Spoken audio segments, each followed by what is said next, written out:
तो आज हम सामान्य हिंदी की नेक्स्ट क्लास को लेकर आए हैं। आज के पहले भी हमने स्वरों को सरल और आसान शब्दों में याद किया था और आज हम क्या याद करेंगे, तो आज हम वर्णमाला याद करेंगे कि वर्णमाला को किस प्रकार विभाजित किया जाता है, इसमें स्पर्श व्यंजन कितने होते हैं, संयुक्त व्यंजन को कैसे लिखा जाता है और उत्प्रेक्ष व्यंजन या द्विगुण व्यंजन को क्या कहते हैं। सबसे पहले हमने जब स्वर याद किए थे, हमने सघोष और अघोष, अल्पप्राण और महाप्राण को याद किया था। तो वर्णमाला को पढ़ने से पहले भी हम सघोष और अघोष और अल्पप्राण और महाप्राण को अच्छे से पहले समझ लेंगे, पर उसके बाद हम वीडियो को शुरू करेंगे। तो आज की वीडियो बहुत ही इंपॉर्टेंट होने जा रही है, तो आज की वीडियो में आप लास्ट तक जरूर बने रहें। सबसे पहले हमने क्या देखेंगे, वर्णमाला को आज हम याद करेंगे। किस चीज को? वर्णमाला को। वर्णमाला पोर्शन हमारा चल रहा था, तो वर्णमाला में हमने स्वर याद कर लिए थे और आज क्या पढ़ेंगे, आज हम पढ़ेंगे व्यंजन। सबसे पहले हमने सघोष को देखा था कि आखिर सघोष का अर्थ क्या होता है और अघोष का अर्थ क्या होता है। सघोष और अघोष का अर्थ होता क्या है, तो सघोष में क्या देखा था, सघोष में देखा था ऐसे वर्ण क्या हुआ करते थे, ऐसे वर्ण जिनका उच्चारण करते समय, जिन वर्णों का उच्चारण करते समय स्वर तंत्रिकाओं में कंपन उत्पन्न होता है, या सरल शब्दों में कहा जाता है ऐसे वर्ण जिनको उच्चारण करते समय वायु का साथ आना, क्या होना, वायु का साथ, ऐसे वर्ण जिनका उच्चारण करते समय वायु साथ होना। और क्या देखा था कि स्वर मतलब सघोष, सा मतलब क्या होता है, साथ में, सा मतलब क्या होता है, साथ में, और घोष का अर्थ हमने क्या देखा था, हवा देखना, मतलब हवा का साथ। और क्या हो जाएगी, स्वर तंत्रिकाओं में क्या हो जाएगा, कंपन हो जाएगा। तो इसमें कंपन होता है, क्या होता है, कंपन होता है। 2 पॉइंट तो हमने इसको देखा था। अब आते हैं अघोष कि आखिर अघोष क्या होता है। आ का अर्थ होता है नेगेटिव, कोई भी वर्ड के आगे आ आना, मतलब उस चीज को नेगेटिव दिखाना, क्या दिखाना, नेगेटिव दिखाना। अब आते हैं अघोष को समझते हैं कि आखिर अघोष होता क्या है। तो ऐसे वर्ण क्या होता है, ऐसे वर्ण जिनको उच्चारण करते समय, उच्चारण करते समय वायु साथ नहीं होती है। क्या होती है, ऐसे वर्ण जिनको उच्चारण करते समय क्या होती है, वायु साथ नहीं होगी। और जब वायु साथ नहीं होगी तो क्या स्वर तंत्रिकाओं में कंपन होगा, तो नहीं होगा। तो इसमें क्या होता है, कंपन नहीं होता। इसको याद रख लेना कि सघोष का अर्थ क्या होता है और अघोष का अर्थ होता क्या है। तो हमने देखा था सघोष और अघोष को पढ़ा, अब सघोष अघोष को समझा। अब आते हैं अल्पप्राण और किस पे, महाप्राण पे। किस पे, अल्पप्राण और महाप्राण पे।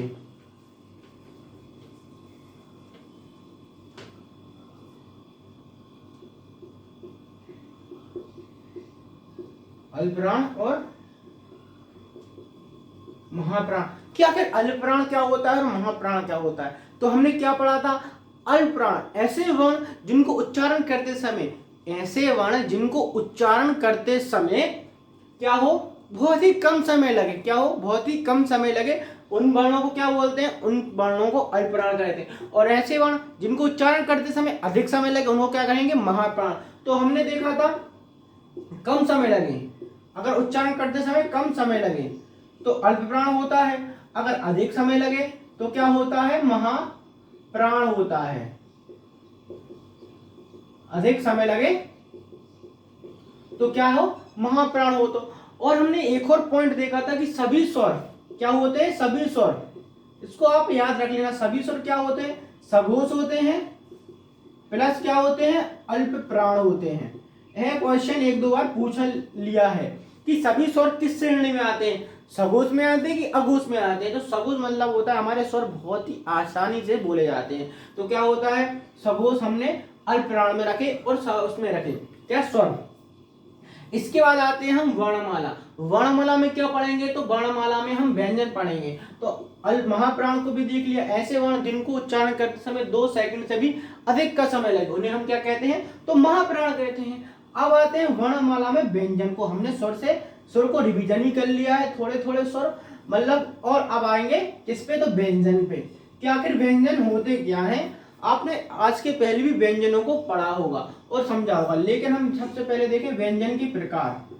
क्या व्यंजन के प्रकार, आखिर आपको पता होगा व्यंजन कितने प्रकार के हैं, पता है कि नहीं पता। तो व्यंजन 6 प्रकार के होते हैं। कितने प्रकार के होते हैं, 6 प्रकार के।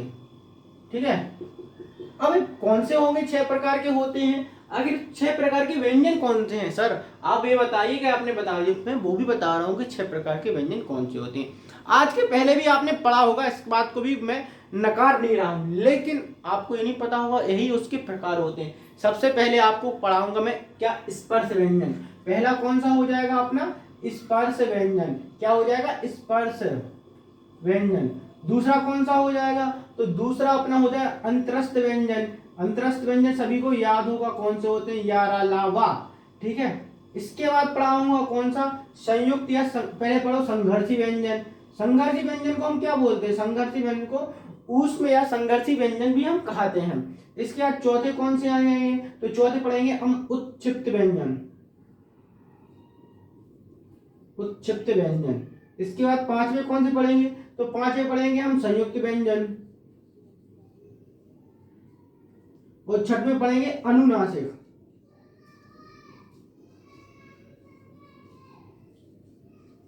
अनुनासिक व्यंजन पढ़ेंगे। तो यह अगर आपको पूछा जाता है व्यंजन कितने प्रकार के होते हैं, तो व्यंजन 6 प्रकार के होते हैं। निर्नासिक भी होते हैं, लेकिन उनको व्यंजन की श्रेणी में हम रखते नहीं हैं, क्योंकि उसमें आ ऊपर जो बिंदी रहती है ना उनको बोलते हैं। अनुनासिक मतलब होता है ऐसे वर्ण जिनको उच्चारण करते समय नाक के साथ किसका भी साथ हो, नाक के साथ मुंह का भी मतलब मुंह का सहारा ले रहा हो। तो हम सबसे पहले किसको देखेंगे, सबसे पहले देखेंगे हम स्पर्श व्यंजन को। पहले चलो स्पर्श व्यंजन देखने के पहले अपन देख लेते हैं व्यंजन आखिर कितनी कितनी कितने प्रकार से बांटे गए हैं। तो अगर हम देखें तो व्यंजन अगर उच्चारण की दृष्टि से पूछे जाते हैं, उच्चारण की दृष्टि से पूछे जाते हैं, उच्चारण की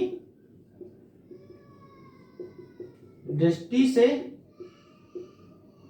व्यंजन की संख्या, व्यंजनों की संख्या तो कितनी होती है, 52 होती है ना। हाँ 52, लेकिन यह आंसर गलत, क्योंकि कितनी होती है 45। मैं आपको बता रहा हूं, देखो पहले तो अपने कितने 33 तो हो गए मूल व्यंजन। ठीक है, 33 मूल व्यंजन हो गए। दो कौन से हो जाएंगे, द्विगुण व्यंजन। द्विगुण व्यंजन जिन्हें उत्क्षिप्त व्यंजन भी कहते हैं। क्या, जिन्हें उत्क्षिप्त व्यंजन भी कहते हैं। 33 व्यंजन हो जाएंगे, इनको मिला के 25 स्पर्श व्यंजन हो जाएंगे, और 4 अंतरस्थ और 4 उस, तो 25 और 8 कितने हो जाएंगे 33। इसके बाद क्या हो जाएंगे, 10 हो जाएंगे स्वर। आपने देखा था ना उच्चारण की दृष्टि से कितने प्रकार के स्वर होते हैं, तो 10 होते हैं। तो टोटल कितने हो गए, तो टोटल होगा 45। कितने होगा, 45। तो आपका आंसर क्या होगा, 45 होगा। कि उच्चारण की दृष्टि से व्यंजनों की संख्या कितनी होती है, तो 45 होती है। सर 52 क्या होता है, 52 भी तो व्यंजन होते हैं। हाँ यार वो भी व्यंजन होते हैं, लेकिन वो किस दृष्टि से होते हैं, वो होते हैं लेखन की दृष्टि से। अगर आपसे पूछा जाता है लेखन की दृष्टि से, किसकी दृष्टि से, लेखन की दृष्टि से, लेखन की दृष्टि से व्यंजनों की संख्या, तो हम क्या करेंगे, स्वरों को 3 और बढ़ा देंगे। क्यों सर, ऐसा क्यों किया, तो आप याद करो इसकी पहली वाली क्लास में हमने देखे थे परंपरागत या फिर जो लेखन की दृष्टि से स्वरों की संख्या कितनी थी, तो 13 थी। हाँ तो चलो ठीक है, 13 तो आपने बता दी, इतनी हो गई। और क्या हो जाएंगे, तो हम इसमें संयुक्त व्यंजन और जोड़ देंगे 4। कितने, संयुक्त व्यंजन और जोड़ देंगे। आप देखो 3 दूनी 6 और 6 और 6 12, तो 12 की हमने 2 हंसला 1 ली, 3 और 4 और 5 मतलब 52। तो अच्छा सर इसका मतलब ये होता है, हाँ इसका मतलब ये होता है। अगर लेखन की दृष्टि से व्यंजनों की संख्या पूछी जाए तो कितनी हो जाएगी, 52 हो जाएगी। अगर उच्चारण की दृष्टि से व्यंजनों की संख्या पूछी जाती है तो कितनी होती है, 45 होती है। अब आगे सन में अगर आपको देखो द्विगुण व्यंजन और उत्क्षिप्त व्यंजन एक ही होते हैं, उनको हम पढ़ेंगे। आप उनको समझना नहीं तो आप और कंफ्यूज हो जाओगे, और उसको हम समझेंगे कि द्विगुण व्यंजन और जो वर्णमाला में ड़ आते हैं ना, उनको किस प्रकार लिखा जाता है और उनको किस प्रकार लिखा जाता है। अब आते हैं हम क्या, स्पर्श व्यंजन को हम याद करेंगे कि आखिर स्पर्श व्यंजन कितने प्रकार के होते हैं।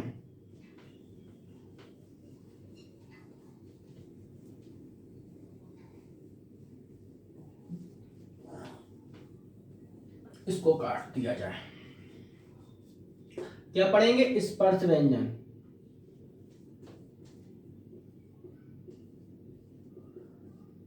स्पर्श व्यंजन या इनको वर्गीय व्यंजन भी कहते हैं, इतना याद रखना।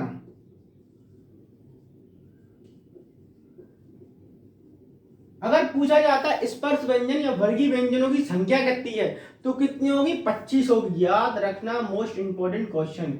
अगर व्यंजनों की संख्या पूछी जाती है तो वो तो हमारे कितने 33 ही हो गए, लेकिन अगर स्पर्शी व्यंजन या वर्गीय व्यंजन पूछे जाते हैं तो कितने हो जाएंगे? उनकी संख्या हो जाएगी 25। सबसे पहले देखते हैं इनको बांटा कैसा जाता है। आपने तो कोई टेबल पढ़ी होगी, का खा गा घा या फिर कचट तप, ठीक है, उसी को हम सबसे पहले ही पढ़ेंगे। क्या पढ़ेंगे? आपको मैं बता दूं, कचट तप। कचट तप, और इसके नीचे लिख लो KTM2। क्या? KTM2। तो ये तो हमारे क्या होगा? वर्ग। का वर्ग, चा का वर्ग, इसको लिख लेते हैं। क्या इधर पे लिखेंगे? सबसे पहले वर्ग।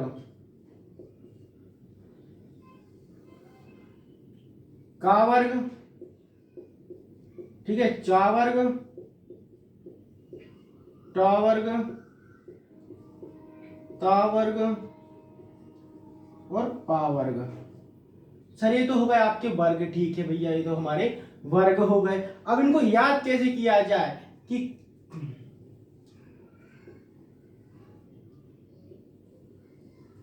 ठीक है, ये हो गए वर्ग। अब आते हैं सगोश और अघोष के बारे में पूछा जाता है कि आखिर सगोश कितने होते हैं, अल्पप्राण कौन सा होता है, महाप्राण कौन सा होता है।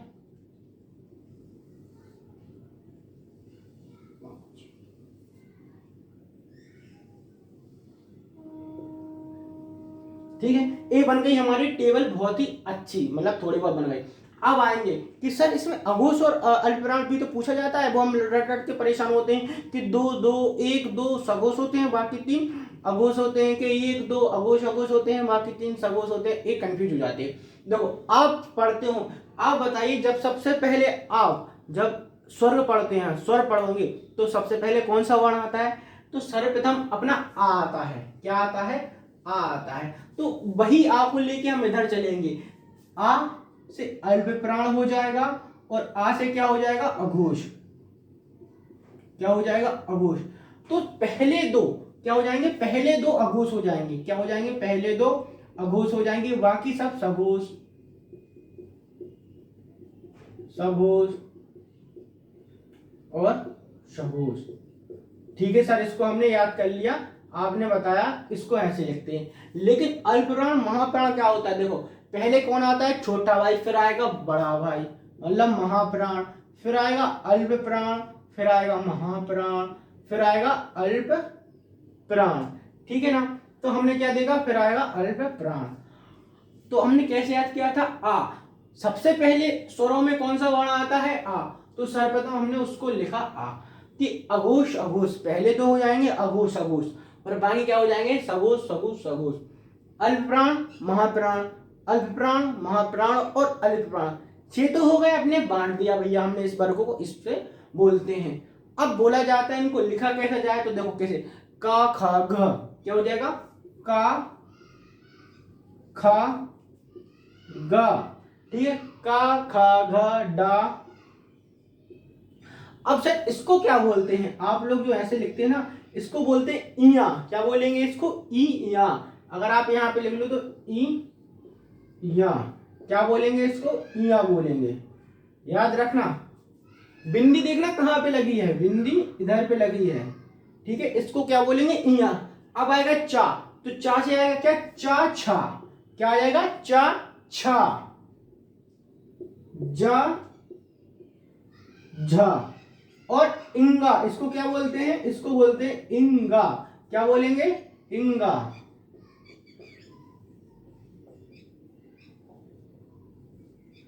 सर ये वाला तो ठीक है, लेकिन चा छा झा झा नहीं याद आता। देखो झा से याद अपन बोलते नहीं है यार, झंड हो गई, तो झंड हो गई ना, तो जा झा, तो जा और झा हो गई। ठीक है, तो ऐसे कुछ शब्द याद किए जाते हैं। अब आते हैं टा, तो क्या के बाद? टा के बाद आएगा ठा। टा ठा। डा, डा और ढ। ठीक है ना? तो क्या हो जाएगा टा ठ ड ढ। अब इसके बाद ता वर्ग, तो ता वर्ग कैसे लेंगे, ता था, ता था, द ध ना। अब इसको कैसे याद करो, तो धन से याद अपन कर सकते हैं। अब आते हैं पा वर्ग पे, तो प फ ब भ म, तो भामा। तो इसको हमने ऐसे पूरी टेबल बना ली है। अगर आपसे पूछा जाता है ड या फिर था कौन सा वर्ण होता है, सभुज होता है कि अल्पप्राण होता है, तो हमने एक कैसे याद करेंगे, ता था, तो पहले आ और आ आएगा तो मतलब अघोष हो जाएगा। और महाप्राण में पूछा तो अल्पप्राण और महाप्राण। ठीक है, तो अगर आपसे पेपर में पूछा जाता है तो एक बार आप यह वाली टेबल दिमाग में आप बिठा लेना कि इसको इन वर्णों को ऐसे बोला जाता है। अब अगर पूछ लिया जाए कि कंठ ताल मूर्ध दंत ओष्ठ व्यंजन किस किस वर्ग से बोले जाते हैं, तो इसको भी हम लिख के आपको बता देते हैं, के टी एम दो कंठ हो जाएगा। कंठ से कौन सा वर्ग बोला जाता है, के मतलब का वर्ग, टी से चा वर्ग, एम से टा वर्ग, दंत से ता वर्ग और ओष्ठ से पा वर्ग बोला जाता है। तो ऐसे भी हम याद कर सकते हैं। यहाँ पर आप ऐसे लिख दो कचट तप और उसके नीचे लिख दो के टी एम दो, तो ऐसे भी हम याद कर लेंगे, के से का वर्ग, टी से चा वर्ग और एम से टा वर्ग, डी से दा वर्ग और ओ से पा वर्ग बोला जाता है। तो ये वाली सारणी आप एक बार दिमाग में लगा लो। अगर इसमें वर्गों की संख्या पूछी जाती है 5 वर्ग और 5 पचम 25, तो क्या हो जाएंगे 25 वर्ण हो जाएंगे। ठीक है, ये 25 व्यंजन हो जाएंगे। तो किस प्रकार अब आ जाएंगे हम स्पर्श व्यंजन के बाद अंतरस्थ व्यंजन के। आखिर अंतरस्थ व्यंजन होते क्या हैं।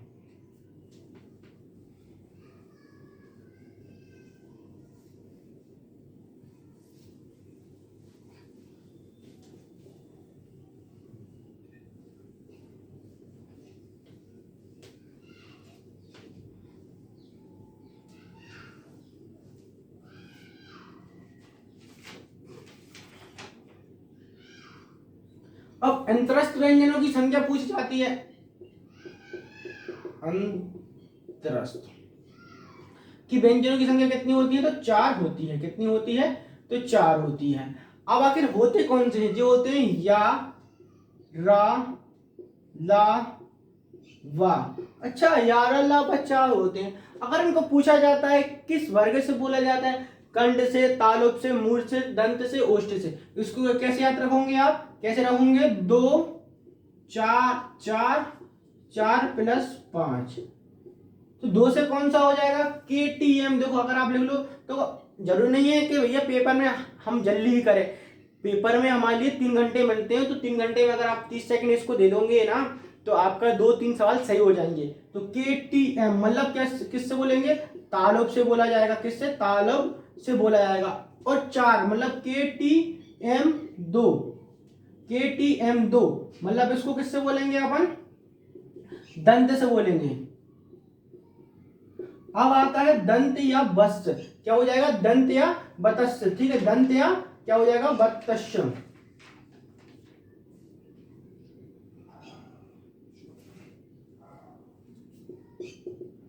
क्या हो जाएगा, बतस्य।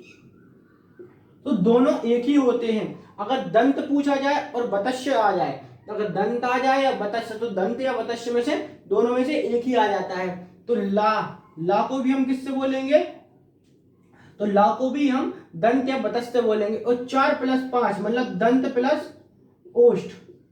ठीक है, दंत प्लस ओष्ठ। अब बतस्य के लिए एक सरल ट्रिक होती है, उस ट्रिक का नाम क्या हो जाएगा, तो उस ट्रिक का नाम हो जाएगा अपन सरनल। ठीक है, क्या हो जाएगा, सरनल। तो बतस्य से कौन कौन से वर्ण बोले जाते हैं, तो सा से सा बोला जाता है, ना बोला जाता है, ला बोला जाता है, रा बोला जाता है। देखो जी आ गए ना दोनों अपने इधर, और सा और रा भी बोला जाएगा। ठीक है, ना भी बोला जाएगा। तो ऐसे वर्ण हम याद कर सकते हैं शॉर्ट ट्रिक के द्वारा, कि अगर पूछा जाता है बतस्य से कौन से वर्ण बोले जाते हैं, तो सा, रा, सर नल को आप याद कर सकते हैं, सर नल। तो सर नल, सा, रा, ना और ला बोला जाता है। अगर ये नहीं आता है तो हम याद कर लेंगे 2 दूनी 4, 4 और 4 प्लस 5। तो इसको हमने याद किया कि अंतरस्थ व्यंजन क्या होते हैं, तो या रा लाभा होते हैं। ठीक है, या रा लाभा होते हैं। अगर हमसे पूछा जाता है ये सघोष होते हैं कि अघोष होते हैं, तो बहुत ही प्यारे वर्ण होते हैं। ये क्या होते हैं, सघोष होते हैं। और क्या होते हैं, अल्प प्राण होते हैं। सर इसको कैसे याद किया जाए, इसको ऐसे करो ना, देखो अंतरस्थ व्यंजन, अंतरस्थ व्यंजन बहुत ही या रा लाभा, कितना अच्छा बोलने में कितना मजा आ रहा, या रा लाभा बहुत ही आसानी से बोले जा रहे हैं, मतलब बहुत कम समय लग रहा है। तो अल्प प्राण हो गए। और क्या हो जाएगा, सघोष, सघोष मतलब होता है इसमें वायु का साथ भी होता है। अगर आपको ऐसे याद ना हो रहा है तो देखो ऐसे रखो, सघोष और अघोष मतलब जहां पे सा आएगा वहां पे आ आएगा, और जहां पे अगर आ आया तो वहां पे माँ आएगा। क्या होगा, माँ। अगर अघोष आया मतलब अपना इसका अर्थ क्या हो जाएगा, सघोष, और इसका अर्थ क्या हो जाएगा, अघोष। इसका हो जाएगा अल्प प्राण और इसका हो जाएगा महाप्राण। मतलब सा के साथ आ आएगा और आ के साथ माँ आएगा। दोनों सेम सेम नहीं आ सकते, इधर आ नहीं आएगा, ठीक है, इधर आ नहीं आएगा। अगर आप सोचो आ आया कि अल्प प्राण भी हो जाए और अघोष भी हो जाए, ऐसा नहीं होगा। इससे अच्छा इसको बहुत आपको टाइम लग जाएगा कि यार इसको कैसे याद करा। इससे अच्छा तो आप ऐसे याद कर लो, यार अलावा। यार अलावा क्या होते हैं, तो सघोष होते हैं, क्योंकि इनको बोलने में बहुत ही आसानी होते हैं। और सघोष का अर्थ क्या होता है, ऐसे वर्ण जिनको उच्चारण करते समय स्वर तंत्रिकाओं में कंपन उत्पन्न हो। अब आते हैं संघर्षी व्यंजन, संघर्षी या उष्ण व्यंजन, इनको क्या बोलते हैं, संघर्षी या फिर उष्ण व्यंजन।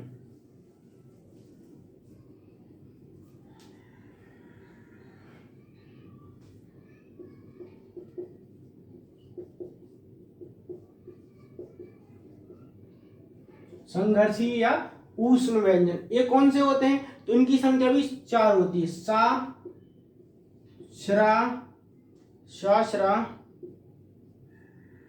सा, हा। क्या होती है, सा, श्रा, शा, हा होती है। ठीक है, हमने मान लिया। लेकिन ये होते क्या है, अल्पप्राण होते हैं, महाप्राण होते हैं। देखो उष्ण संघर्षी, देखो इसमें संघर्षी दिया है कि संघर्ष कर रहा है, खुद अपने आप को बोलने में संघर्ष कर रहा है। इसका अर्थ क्या निकल रहा होगा, इसका अर्थ यह होंगे महाप्राण। और सभी के सभी क्या हो जाएंगे, सभी के सभी अघोष हो जाएंगे।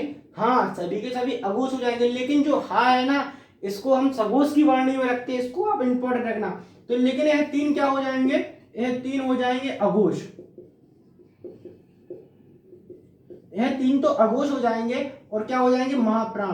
लेकिन हमारा हा वाला वर्ण है ना, इसको हम रखते हैं सघोष की श्रेणी में।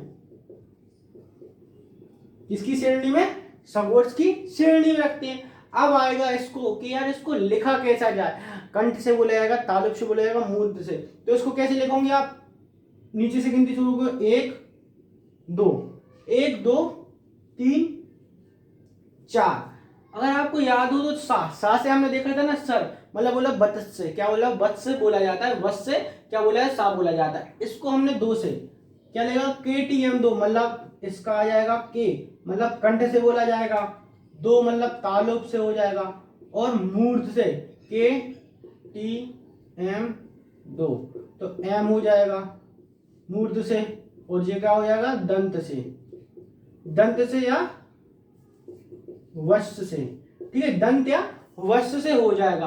तो सा, श्रा, साहा क्या देखा हमने कि आखिर ये होते क्या हैं, तो सा, श्रा, साहा होते हैं महाप्राण होते हैं। क्या होते हैं, तो महाप्राण होते हैं। अगर इनको पूछा जाता है किस श्रेणी में आते हैं, सघोष की श्रेणी में कि अघोष में, तो ये तीनों तो सघोष अघोष की श्रेणी में आएगी। लेकिन हा रहता है ना, हा, इसको आप बहुत ही अच्छे से याद रखना कि हा रहता है, ये सघोष की श्रेणी में आता है। ठीक है, सघोष की श्रेणी में आता है। और महाप्राण, अब देखो हनुमान जी, हनुमान जी क्या होते हैं, तो हनुमान जी आप ऐसे याद रखो कि हनुमान जी महान होते हैं, महान तो होते हैं, और वो वायु पुत्र है। वायु मतलब वायु साथ में होगी ना, तो सघोष भी हो जाएगा। तो अब आते हैं उष्ण के बाद के उच्छिप्त व्यंजन। क्या आखिर उच्छिप्त व्यंजन होते कौन से हैं, कि या उच्छिप्त या द्विगुण व्यंजन को पढ़ेंगे। किसको, उच्छिप्त या द्विगुण व्यंजन को।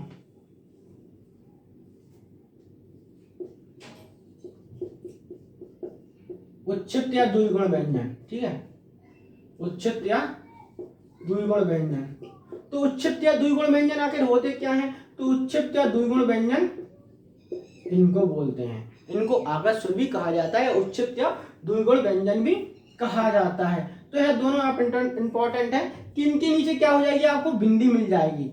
इनके नीचे बिंदी देखो, यहाँ इसको हमने क्या बोला था, इसको तो यहाँ बोला था, इसको क्या बोला था, इसको ड़ा बोला था, ठीक है, इसको डा बोला था, इसको क्या बोला था, इंगा बोला था।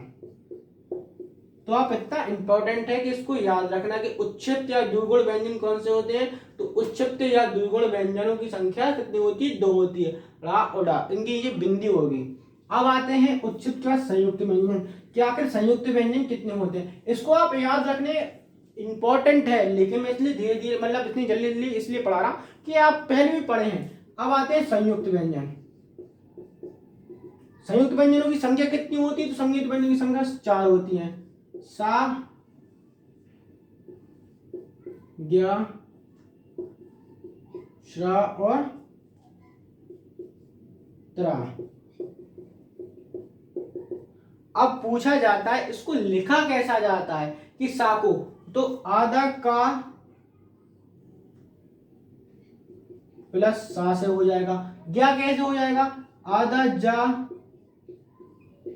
इससे बनेगा। श्रा कैसे बनेगा, आधा शा और रा से बनेगा। उत्तरा कैसे बनेगा, आधा ता और रा से बनेगा। तो हमने क्या देखा, हमने देखा कि श्रा किससे बनता है, क्रा प्लस सा से। ज्ञा कैसे बनेगा, जा प्लस या से। श्रा कैसे बनेगा, सा प्लस रा से। उत्तरा कैसे बनेगा, त्रा ता, आधा ता प्लस रा। आधा ता इंपॉर्टेंट हो जाएगा, आधा ता आप इसमें देख के रखना कि आधा ता आखिर कहां पे आ रहा है। रा पीछे आएगा, ठीक है, रा पीछे आ जाएगा। अब याद करेंगे हम कौन से, तो अब आएंगे अनुनासिक के। आखिर अनुनासिक का अर्थ होता क्या है, तो अनुनासिक का अर्थ क्या हो जाएगा, अनुनासिक देखो, अनु का अर्थ होता है पीछे, क्या होता है, अनु का अर्थ होता है पीछे, और नासिक का अर्थ होता है नाक। तो अनुनासिक मतलब नाक के साथ, नाक प्लस मुख से जो वर्ण बोले जाते हैं, नाक प्लस मुख से जो वर्ण बोले जाते हैं उन्हें हम क्या कहते हैं, उन्हें हम अनुनासिक वर्ण कहते हैं। और अनुनासिक वर्ण कौन से होते हैं, जिनके ऊपर चंद्रबिंदी होती है ना, वो सभी अनुनासिक होते हैं। जिनके ऊपर चंद्रबिंदी रहती है ना, कोई भी अगर वर्ण लिखा हो, अगर आ है उसके ऊपर जो बिंदी है ना, तो वो भी क्या हो जाएगी, अनुनासिक हो जाएगा। क्या हो जाएगा, अनुनासिक हो जाएगा। ऐसे वर्ण जिनके अनु, अनु का अगर निर पूछा जाता है, निर, तो निर का अर्थ होता है नहीं, मतलब केवल नाक से या फिर केवल मुंह से बोला जाता है। कैसा होता है, केवल मुंह से बोला जाता है, मतलब अनुनासिक। हिमेश रेशमिया देखो तो ना, अनुनासिक वर्ण बोलता है, मतलब वो नाक के साथ मुंह का उपयोग भी करता है। तो अनु का अर्थ अपन ने देखा अनुनासिक, कि भैया नाक के साथ उसमें मुख का उपयोग भी किया। और ऐसे वर्ण अगर उनके ऊपर चंद्रबिंदी आए, कोई भी वर्ण अगर आपके ऊपर चंद्रबिंदी दिखता है ना, तो उसे अपन क्या बोलेंगे, अनुनासिक वर्ण बोलेंगे। तो आज हमने वर्णों को सरल और आसान शब्दों में याद कर लिया है। अगर आपको मेरी वीडियो अच्छी लग रही है तो यार कमेंट तो किया करो कम से कम। मुझे लाइक नहीं चाहिए, आप सब्सक्राइब करो अथवा ना करो, लेकिन आप कमेंट करा करो, जिससे मुझे पता चले कि मैं पढ़ा भी अच्छा रहा हूँ कि नहीं पढ़ा रहा हूँ। अगर अच्छा नहीं पढ़ा रहा हूँ तो आप बेझिझक बोल सकते हैं कि आप अच्छा नहीं पढ़ा रहे, गंदा डिसलाइक करना, ठीक है, डिसलाइक पक्का करना। क्या मैं मुझे पता चल जाएगा ना कि मैं पढ़ा रहा हूँ कि नहीं, तो मैं अपनी आगे की वीडियो बनाऊंगा, अन्यथा मैं क्यों बनाऊँ। अभी तक जो विद्यार्थी मेरे साथ जुड़े हैं तो उनके लिए धन्यवाद बोलना चाहता हूँ। अपन हिंदी के और ऐसे ही ऐसे इंटरेस्ट सब्जेक्ट लेकर आएंगे या फिर चैप्टर लेके आएंगे, ठीक है। लास्ट में यही कहना है, अगर वीडियो अच्छी लग रही हो तो लाइक कमेंट एंड सब्सक्राइब करें। धन्यवाद।